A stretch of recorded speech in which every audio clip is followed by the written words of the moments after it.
work session for the Fayette County School Corporation Board of School Trustees, and ask that you join me in a pledge to our flag. Pledge Allegiance to the flag of the United States of America and to the republic for which it stands, one nation under God, indivisible, with liberty and justice for all. Moving right along, Judge Butch, we appreciate your being here tonight, and we'll go ahead and begin with the oath of office. And Chris, this is your moment. So if you will both step to the front up there.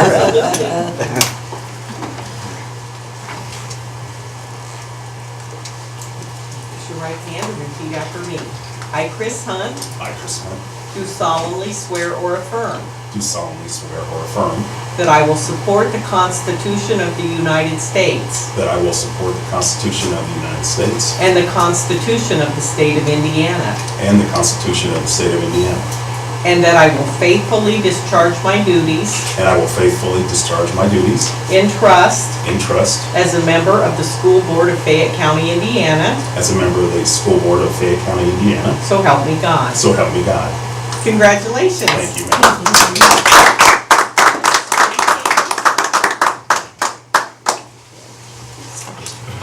Chris, I'm going to have you sign these.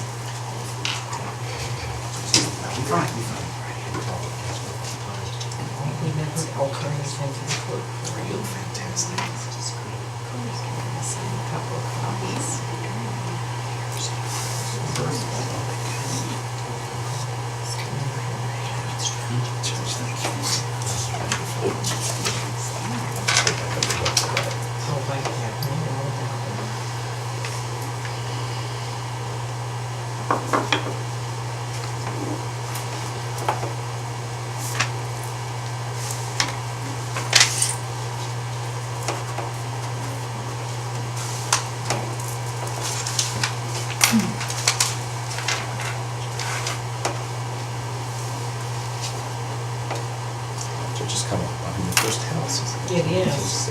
Just sign it and don't read it. When you finish signing all the documents, just lay your keys on the table. I have a mortgage in there too, I think the mortgage in there. Thank you. Yes.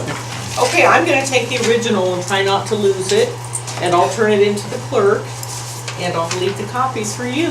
Thank you so Okay, much. thank you for inviting me. Thank you Good for luck, coming. Chris. Thank you, ma'am. Appreciate your being here. And Chris, welcome. Thank you. Certainly looking forward to having you on the board and to working with you, and I know you'll be an asset to the board. Thank you, sir. Okay.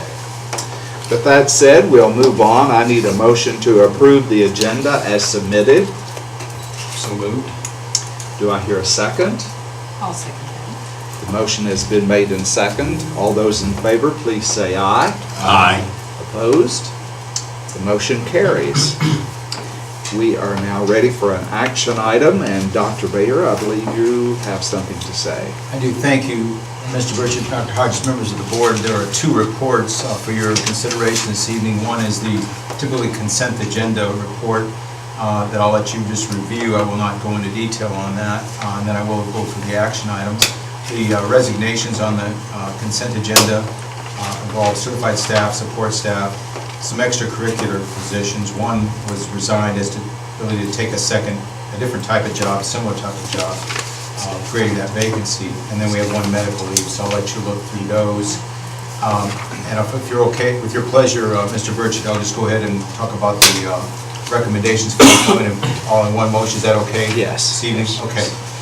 So those are for your consideration. Then the recommendations on your action item report are listed, and those are new hires. The following people: Stephanie Baker is a fax teacher at CHS, August the 5th. Thomas Batista, fax teacher, also August the 5th. Marissa Bucheri, English teacher, high school, August the 5th. Raymond Engel, August the 5th, is an English teacher at CHS. Lisa Falkenberg, a literacy coordinator for AZ, August the 5th. Denise Gully, guidance counselor, Eastview for AZ, beginning August 5th. Clay Hurd, a social studies at CMS, August the 5th. Carrie Lemon, music teacher for AZ in Maplewood, August 5. Sarah Hires Rowe, biology at the high school, August 5. Lisa Morris, Journalism English teacher, CHS, effective August 5, and Shane Russell, Dean of Students, CHS, effective July 26th. And then 2 support staff members, both bus drivers, transportation, Heather O'Connor as a transportation bus driver effective August 7th, and James Burns, also a driver effective August the 7th. In addition, we have some extracurricular positions to take care of this evening. For your consideration, Megan Clifton is Assistant Band Director beginning July 11th. Tina Jakovic and Michael Thompson, both as department chairs, Tina in Science and Michael as Business Department Chair. Those will be effective with the first Teacher Day, August 5. And Ryan Lynch transitioning to Varsity Assistant Football Coach July 18th. We also have a list of attached recommending the approval of the 2013-2014 bus driver contracts. I believe we have an attachment of all the drivers that Jane hopefully has provided. She's here tonight as well, should there be any questions, including our 2 new drivers who are driving AM routes. And then finally, on summer school, to catch up a little bit since bands typically starts later on, and band camp is ongoing right now and finishing up, getting ready for the school year. Megan Clifton is the summer band assistant, and Steve McKean, summer band director, both of those with our summer band program. So all those persons for your consideration this evening, Mr. Burchett. Thank you, Dr. Bayer. Since this is an action item, I need a motion to accept the personnel report.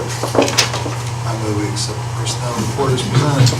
Thank you, Mr. Jones. Do I hear a second? I'll second that motion. Motion has been made and second. Is there any discussion? All those in favor, please say aye. Aye. Opposed? Motion carries. Thank you, Mr. Burchett. Just to bring the board up to date, we just have 2 positions as of 5 o'clock this evening.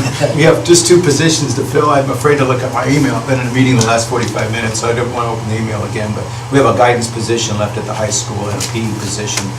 There was some interviews for the PE position today. It should be resolved very, very quickly, obviously well before school starts, and hopefully our guidance may take a little longer, but we have a backup plan for that. And we'll see how it all shakes out between now and then. But I think all the teachers will be in place, students will have their teachers in front of them, and we're just about that close, ready to go. So just a couple minor bumps to handle, but things look pretty good for the start of the 13-14 school year. Good. Thank you. Just point of clarification, the PE is an elementary PE Yes. position? Yes, it is. They might have thought it was a high school position. Oh, no, Just- sorry. Just want to clarify. Elementary, That's right. Shane's position, since Shane shifted to the dean's position. Thank you for that clarity, Dr. Hodges. And the ag position's been filled. We have, yes, from Purdue, Mr. Hill is not here. Gal from Purdue, just actually Saturday afternoon, we had a verbal commitment, so we're working on through the weekend and worked through that, and she was here with our first day academy yesterday, so she's excited to be here and turned down a couple of really good offers to come to us, so we felt very, very good, very, very fortunate and very good about a very person who's got tremendous ability. I think she's going to add a lot to our ag department. Oh, good. Thank you. You're welcome. Thank you. Now we'll move into the discussion item, and Jane Kellum-Tollett, we'll let you have the floor now, please. Thank you, Mr. Burchett. I know you guys wait all year for this meeting. I'm just shocked 2 of the board members aren't with us this evening. So, and I do acknowledge too that I'm probably the only thing between you and a St. Gabe's chicken dinner at the fair. So I will try to keep this moving this evening. But, you know, well, for me anyhow, the finances are an important part of the school corporation, making sure that we have monies to support our classrooms. And so I want to take a few minutes to share kind of where I think we are on our various funds and the funding from the state. So, as many of you know, a significant portion of our revenue, it's now up to 97.5% of our general fund revenues come based on our student enrollment, whether that's the basic support, which is the per student amount, or the special education amount being the amount for each various disability. The career and technical programs is per student, per hour, And then full-day kindergarten grant is also based on our enrollment. So as you can see, that is a driving factor in what covers our operating expenses. For 2014, there have been some changes in the state funding formula. You'll see that there is an increase in the basic grant from $4,400 to $4,569. Academic honors is going up about $100 an honors student. There is no more prime time funding. That was rolled into the basic grant amount that they divide among the population of the students. So we do not receive any additional for prime time aids for grades K to 3. There's no change in the funding level per disability for special education. Career and Technicals has some minor tweaks based on labor market need and the wage level of the varying career and technical paths. The full-day kindergarten did receive an increase of $72. The biggest impact for us is going to come in that the complexity index, which is driven by our free and reduced lunch qualifying students, is now a category of funding within the grant. And because of our high poverty, it goes from 30% to just under 32%. Meaning last year we received $1,329 per student more, and next year we're going to get $1,453 based on that complexity index per student.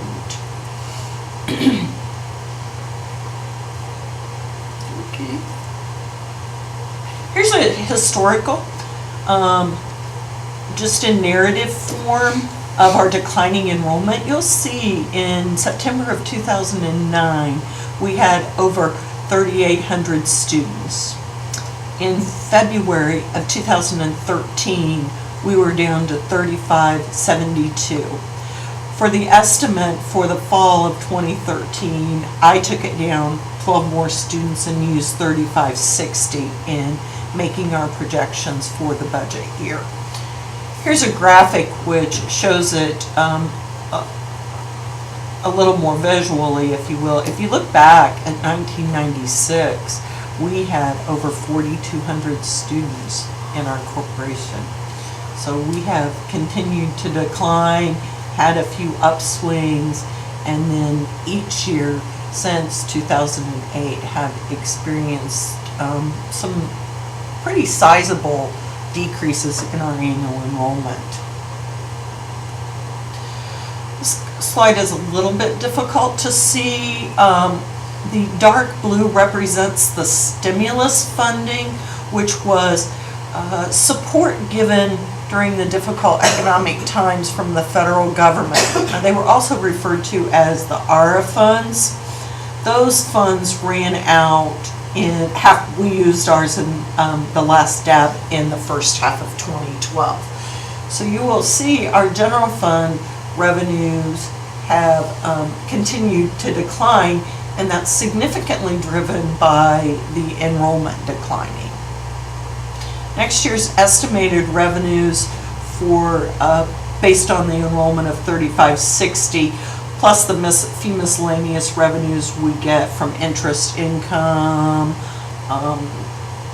sales from the auction, that type of thing, are currently estimated at $25,343,000. In developing the budget, you look at the last half of this year and what your anticipated revenues are. You'll see tuition support, other funding, full-day kindergarten, summer school. You'll see ABE there. We are actually going to have funding in general fund from the ABE program. If you might or might not recall, last year all of the ABE funding we received was federal. We will have some general fund this year, and we will have some federal. We also have interest income, other miscellaneous revenues. For the last half of the year, it shows our total anticipated plus our cash balance at June 30th having monies available of just over $17 million, with the balance of our appropriations being $15,600,000. At the end of the year, we expect to end with a cash balance of $1.5 million. And that would be if we spend everything we're appropriated for. We really don't experience that. So we've made a lot of progress in the last few years at working on covering our shortfalls due to the declining enrollment.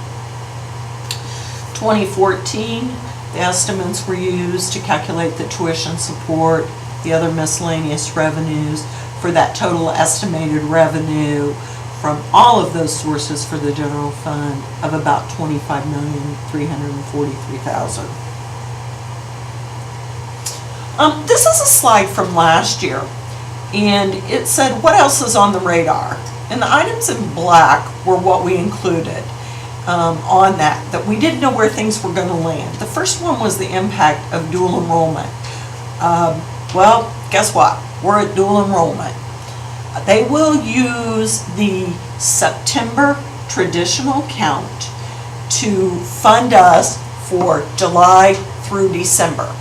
They will start paying us July based on an estimate.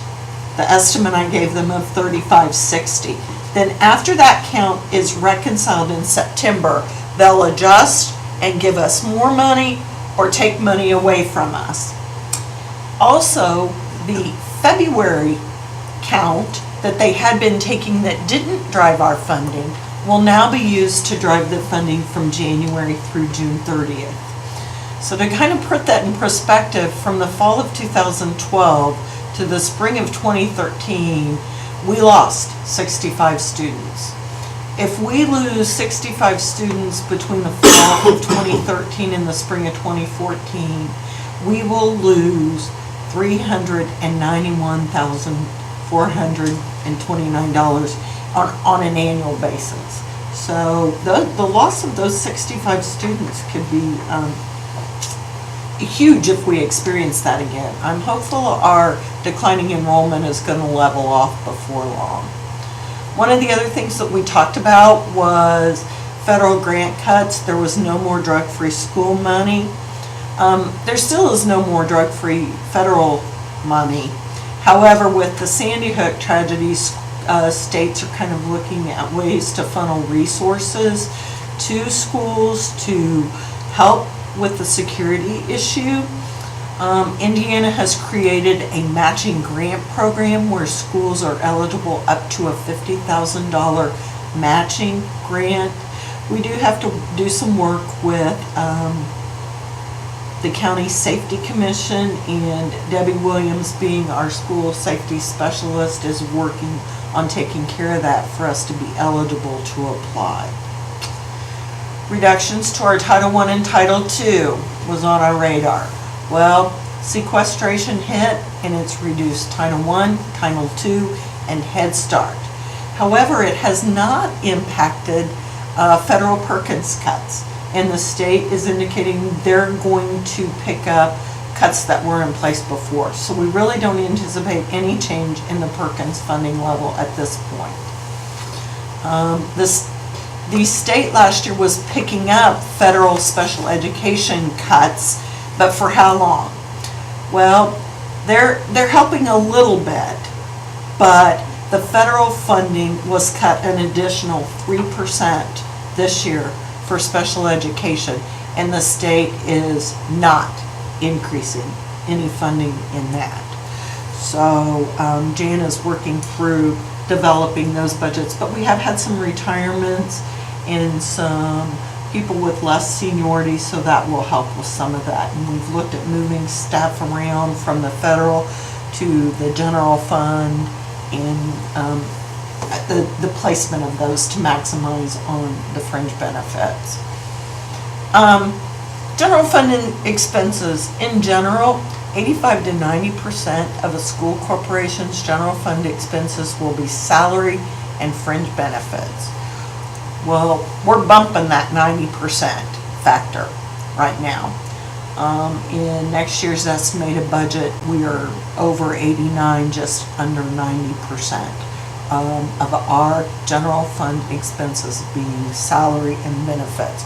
That includes FICA, it includes pension, it includes health insurance, that includes workers' comp, life, disability. All of those are included in that fringe benefit factor.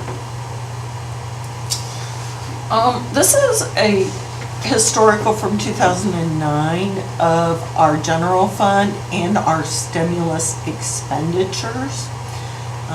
We took a significant decline in 2012, and I'll speak to that in a little bit. That goes to how we've been able to change ourselves over time. The 13 includes our total budget amount. Again, as I indicated earlier, we generally do not spend all we budget. We'll spend quite a bit of it, but we usually have some that's encumbered or left over. And then there's the 2014 estimated budget out there also. This is a picture that we've included in prior presentations that we add the current year that shows estimated revenues or actual revenues, and then our expenditures during that same time. The red line indicates the expenditures, the blue line referencing our revenues. You notice in 13 and 14, our revenues are estimated at less than what our expenses are. Let's talk about how we've changed. This slide was included in last year's presentation, but it's kind of cumulative because these are annual savings. In 11 and 12, we reduced an administrator, 2 secretaries became instructional assistants, a media assistant became an instructional assistant, and we had 2 custodial retirements we didn't replace. That savings represented $285,000 a year. That was a small little iceberg that we were able to save that year. When we get to 12 and 13, if you recall, we had 9 teachers that were not replaced. We had 12 teachers that were replaced with bachelor and 0 experience. We replaced 1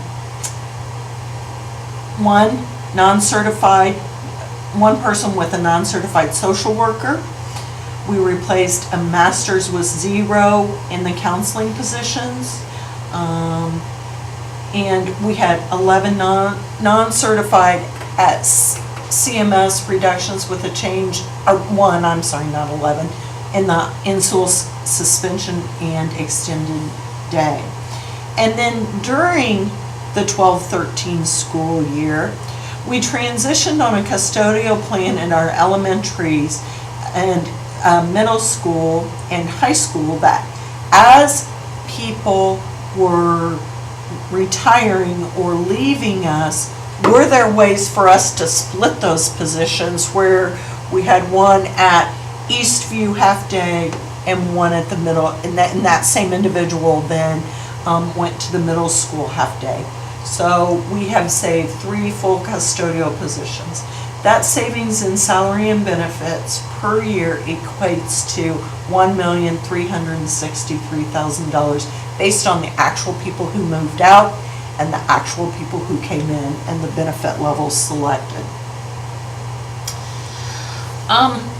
Also in 12-13, the administrators changed their health insurance. We asked athletics to share the pain to the tune of $15,000 a year. And the Career Center agreed to make $75,000 in cuts. And with Fayette County Schools' share being about half of the Career Center expenses, that represented about $35,000 to us. So that was an additional $102,000 in savings in 12-13. So when you add that up, over the last couple of years, we've been able to change to the tune of $1,750,000 per year from what our expenditures were prior to those 2 years. What else is on the radar that we need to keep thinking about? How do we fund for merit pay and without the performance award grants that we've received from the state? How are we going to add to our base salary so we entice individuals to come here? What are our increases in health insurance going to be? Is Obamacare going to impact that or not? Future bridge payments.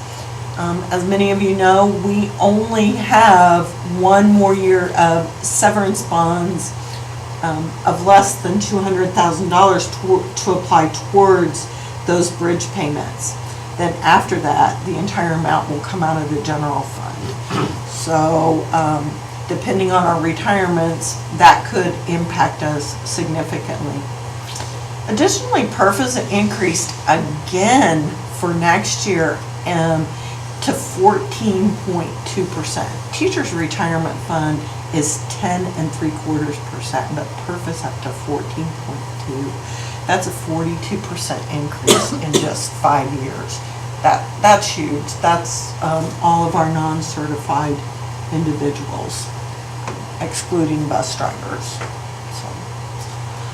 This was included last year, where we talked about the impacts, and generally school corporations have had to make those cuts directly in the classroom.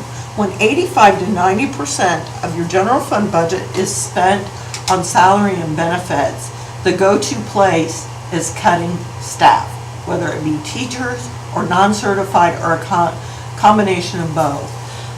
Fayette County Schools has really positioned themselves in a very positive place. We have $5.5 million in our rainy day fund that we have not been forced to touch to this point. We've made all of our changes through attrition.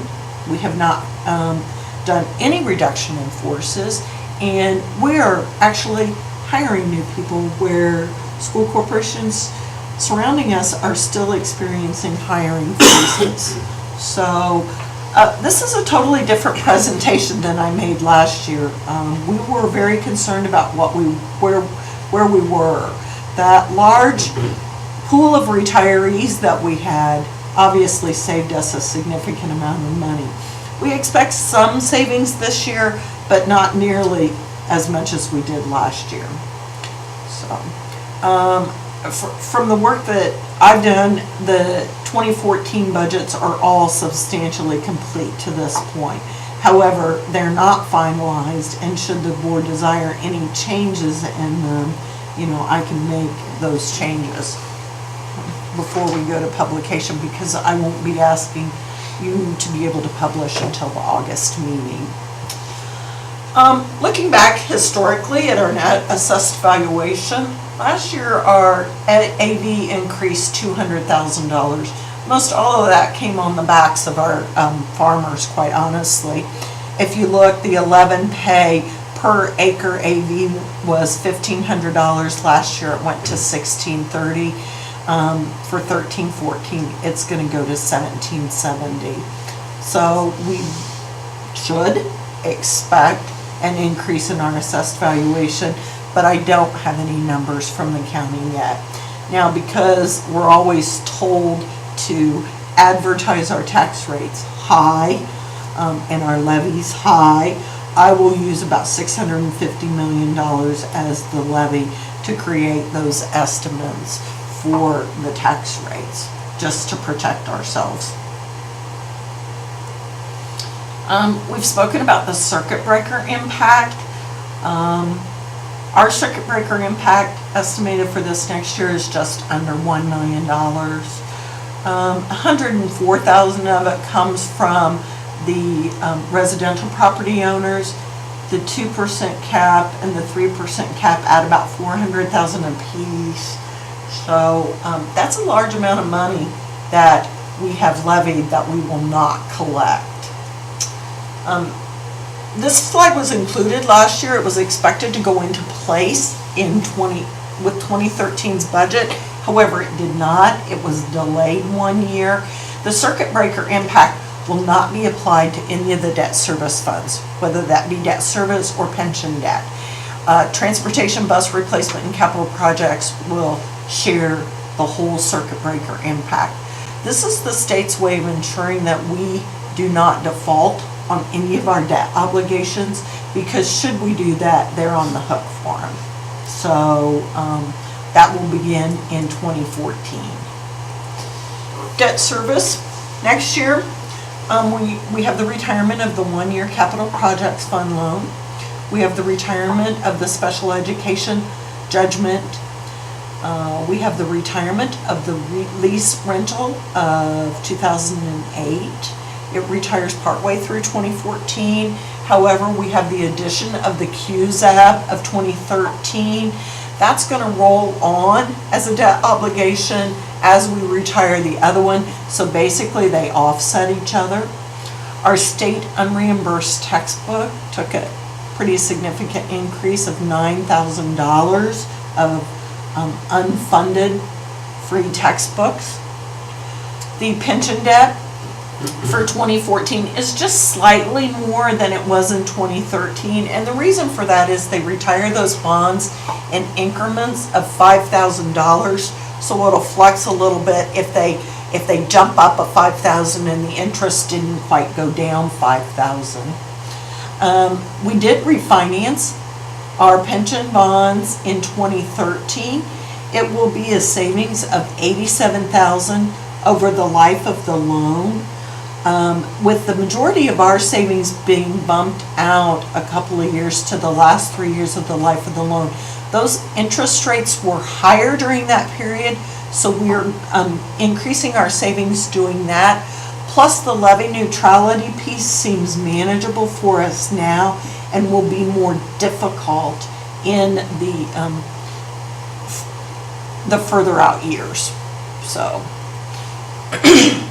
The debt service fund, this just revisits the retirement of our various bond issues. We have annual debt service obligations of just over $2 million. This rate for this fund does not carry a cap. It's based on what your need is. So what we need, we levy and we're funded for. The pension debt service, it carries a levy neutrality component. If you remember last year, they said we had to neutralize 25%. So that means whatever that cost is, we have to offset 50% of that next year by reductions in the levies that we want to charge in our other funds. Next year that goes to 75%. And in 2016 and beyond, that goes to 100%. We will benefit from all of our savings on that pension bond refinancing being bumped out to those later years when we have that 100% levy neutrality being required. It will not hurt our other funds nearly as much. Transportation, capital projects, and bus replacement are the funds that we can go to satisfy this requirement. Our semi-annual payments right now are about $107,500. They will drop to about $97,000 in each semi-annual in July of 2015. This rate is also determined by the need, but again, you have some offset. It's 50% next year with another fund. Capital Projects Fund. This is a rate capped fund. The state establishes a maximum rate for all schools of .4167 plus a factor for utilities and property insurance. Our 2012 recalculated rate is .4415. That'll probably be our rate for this next year also. That's where we purchase equipment, technology, we make building improvements, we have maintenance of equipment, the salaries and benefits of our technology staff, copier leases, software. Sports facility can be up to 5% of the current year's levy. And then we have an allocation for utilities. Because that amount cannot exceed 3.5% of the 2005 calendar year's distribution, we use it all on our utilities. We don't have anything left for property insurance. And it doesn't cover all of our utilities either. The general fund shares in that expense. Capital Projects Fund, that utility allocation is at $147,117. The sports facility of 5% limit is approximately $150,000. The Finance Committee meets with most of the principals, directors, and Bob to discuss their capital projects, 5-year plans. A copy of those plans summarized will be provided to you with all of your other actual budget materials. And that will just be a draft summary.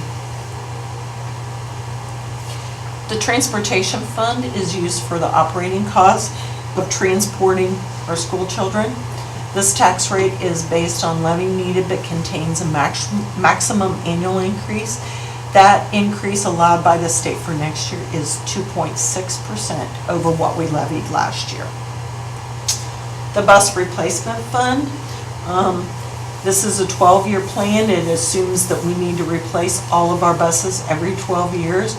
It assumes that for all schools in the state of Indiana that you need to replace your buses every 12 years. You cannot purchase buses from anywhere except the Bus Replacement Fund. You cannot use the Transportation Fund or the General Fund for bus replacements.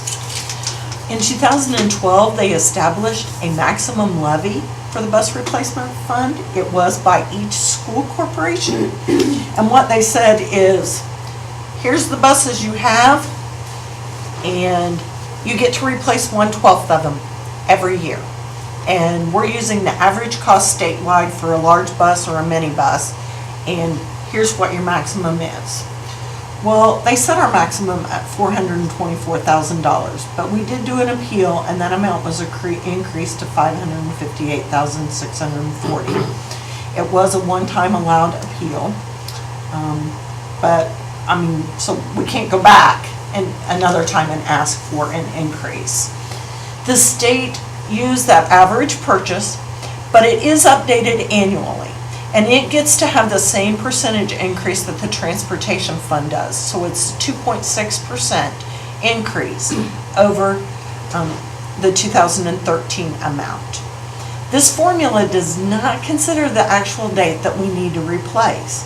So what you'll have is, when you see our plan, we do not need to replace $500,000 worth of our buses next year. But if you look out 2 years in that plan, we need to replace about 700,000 of them.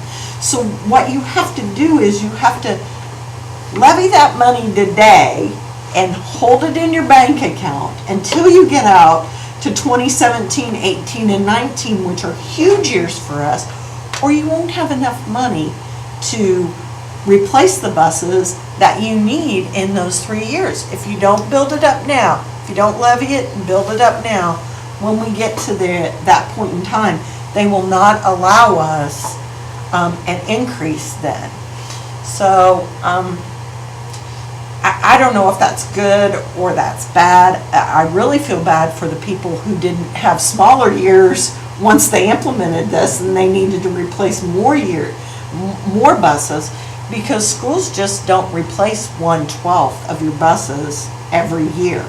But that's the formula they used. That's what we're stuck with. So you'll see that we will be levying more than what we need, only because we need to build up that cash to fulfill our purchase obligations in 17 through 19. I'm surprised they allow you to do that, to build it up. I would think you would have to spend Well, it if that we year, don't, is it? if we don't do that and we only levy what we need, when we get out to 17 to 19, we will not be able to replace all of our buses. We'll only be able to replace 5 of the 7 or 6 of the 7. And I don't know what you do then. If those buses need replaced, we don't have anywhere to go to get those replacement dollars. So, because they won't give us more. This is it. You get it now or you don't get it.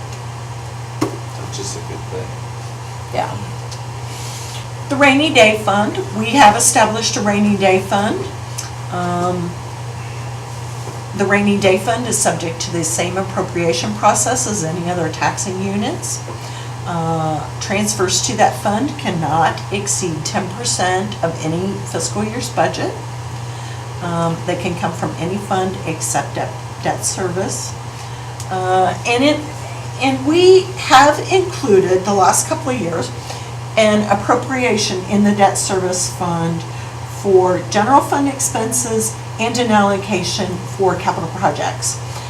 The capital projects piece is to help us if the circuit breaker impact hits us too hard on capital projects and we're not able to fund all of our obligations. We can then shift some of those expenses over to the rainy day fund when we receive our settlement distribution. The general fund, we budget it now in case we need it. There's a change in the funding formula. We would lose 65 students and that money and our funding would go down for the second half of the school year. Well, we cannot terminate teachers' contracts halfway through the school year, so we still need to be paying those people. We would have those resources available.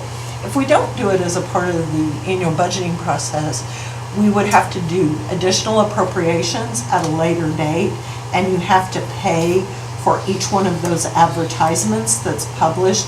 So we just publish it as a part of our budgeting, and it doesn't cost us anything additional. May I ask one question? Is the rainy day fund controlled by the state like the general fund, or is that The pretty rainy much day fund is under- money that we've put in there from our So other it's under funds. our control? It is under our control. It can only be used for the purposes that were identified in the rainy day fund resolutions when those monies were transferred. State has indirect. Yeah. Some indirect control. Yeah. So we can use it for, to buy buses. That's not in our resolution. It's not an allowable general fund expense. So you couldn't use it to purchase buses. Let's say you chose to reduce the levy on the bus replacement and not take all of it, saying you were going to tap the rainy day fund 3 years down the road to replace those other buses. You can't.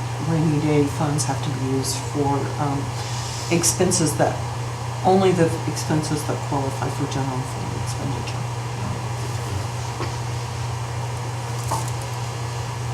Again, in 2014, we're going to use it for circuit breaker impact to capital projects and a source for general fund expenses should we experience reductions in general fund revenues. Oh, and that's it. So if you have any questions, I'll try not to confuse you with the facts. Just a couple comments for clarity on abbreviations that we went through maybe rather quickly. The FDK that was in there is full day kindergarten. The ABE is adult basic education. Perkins money is used for vocational programs. The assessed value, and I want to make sure that we understand that. You saw where our assessed value took a big hit, and that was when Vistion closed, in the Vistion building. And we're all excited, and we see the progress the city's making in the transfer of that building.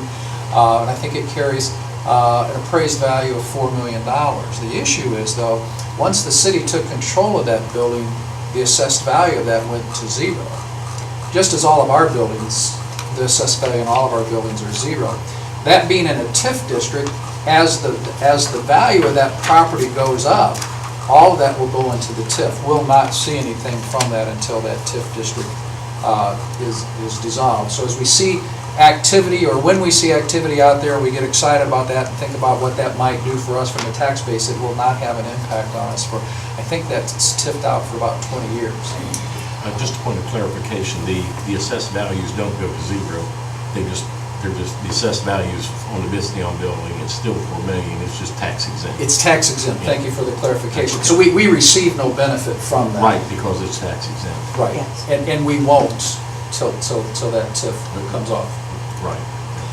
The other thing that we talked about bus replacement, we talked about keeping a level tax rate on that or revenue base. The thing that I think we need to keep in mind too is our tax rates impact all the other taxing units rates as far as the tax caps are concerned. So if we see lots of spikes in ours, while that spikes up, that causes more of us to hit that tax cap. So we all lose money on that. So there's some real benefit in trying to keep those as stable as we can. So again, those are meant to help be clarifying comments if I confused you. Yeah, and we at had all. talked about that with the debt that's rolling off and rolling new Correct. debt on as the debt rolls off to take care of some of the bigger projects when the CUSA opportunity.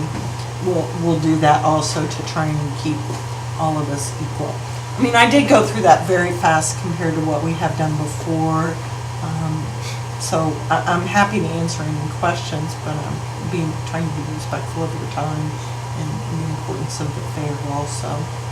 I just had one minor question. I noticed back that the reduced textbooks, lunches, whatever was being reduced by $9,000 or something like that. It is a $9,000 increase. What we have are the free and reduced lunch population last October. We have a claim we file with the state where we identify those students and the cost of their textbooks for 1 year. They're adopted for 5. So we tell them 20% of it, this is the cost for the year, here's the name of the students. And if that claim is $50,000, they paid us $41,000 because they did not have enough money to pay everyone 100% of what we claimed, all of the schools in the state. That $9,000 that goes unpaid then rolls on the next year's debt service to be collected from the property taxes of the school corporation to make up the whole $50,000 we should have received. We experienced a $9,000 increase in the amount that the state was not able to pay. As our free and reduced lunch population goes up, we have more people qualify, and the same is true around the state. The state isn't increasing that pool of money, so we get a smaller share.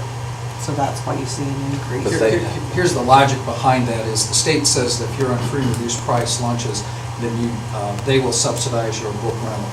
And so we file in October, I believe we still file in October. That's what I But said. we have students who move in after October who have free and reduced price lunch. And originally what it said, you were supposed to be able to file for another distribution from that. But the reality is there's not enough money in the state coffers to do that.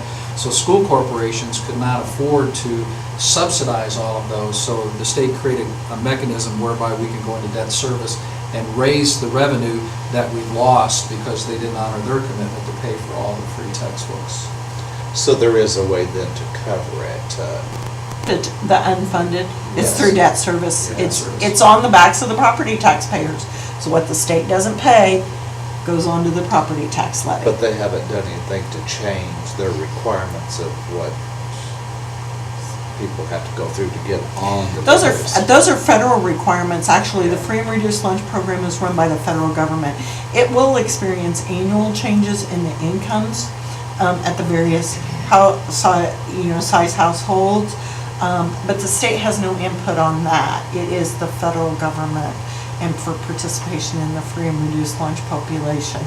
The state of Indiana has just used the criteria of if you qualify for free and reduced lunch, we will subsidize your textbook cost. I have one quick question. The dual student account, did that arise from the change in our fiscal year? Didn't we used to be on a fiscal year like from,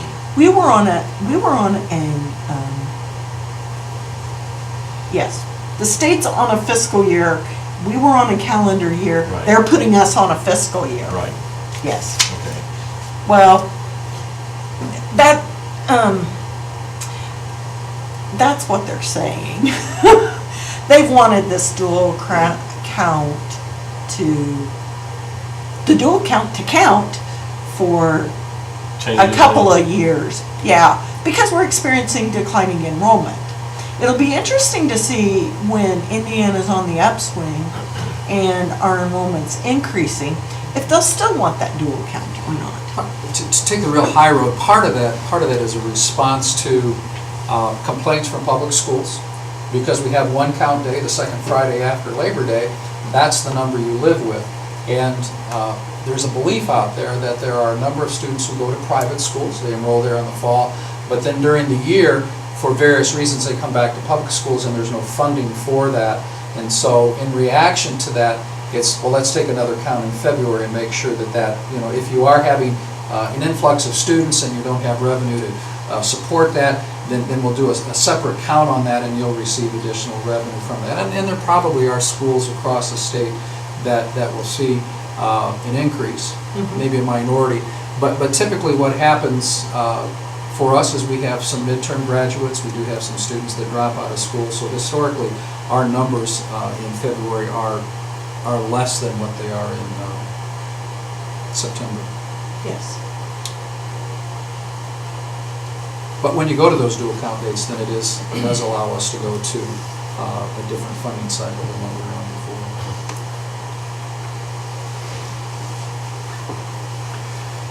Can we get like a printout of your slide presentation here? Well, it's not slides, but PowerPoint presentation. Can you do that? Yeah.